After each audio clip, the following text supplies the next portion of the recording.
ভয়াবহ গতি আর ক্ষিপ্রতার মিশেলে গড়া লোকটা গোলকিপারদের কাছে এক আতঙ্কের নাম। তার বিপক্ষে ম্যাচ জানলে গোলকিপারদের হাঁটু কাঁপাকাঁপি শুরু হয়ে যেত। তাকে আটকানো যে অসম্ভব।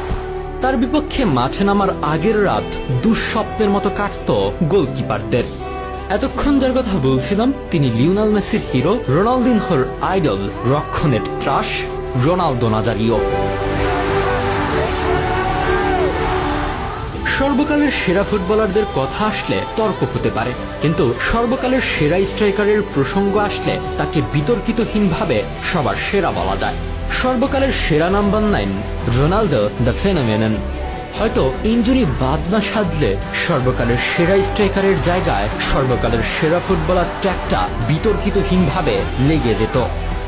কিংবদন্তি কোচ মার্সেলো লিপ্পি বলেছিলেন, রোনালদো এতটা ভয়ঙ্কর ছিল যে বেশিরভাগ কোচ তার বিরুদ্ধে খেলার সময় ডাবল ডিফেন্সিভ লাইন ধরে রেখে খেলত, তবুও তাকে নিয়ন্ত্রণ করতে পারত না।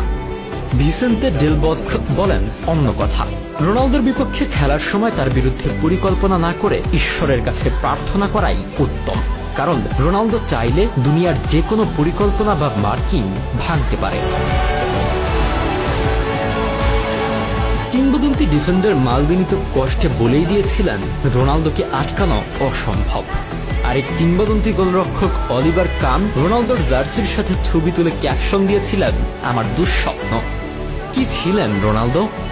হোসে মরিনহো বলেন, প্রতিভার আর ফুটবলের দক্ষতার কথা আসলে সর্বকালের সেরা হলেন রোনালদো। মেসি, ক্রিস্টিয়ানো রোনালদো কেন, পৃথিবীর আর কেউ এই দিক দিয়ে রোনালদোর পাশে আসতে পারবে না।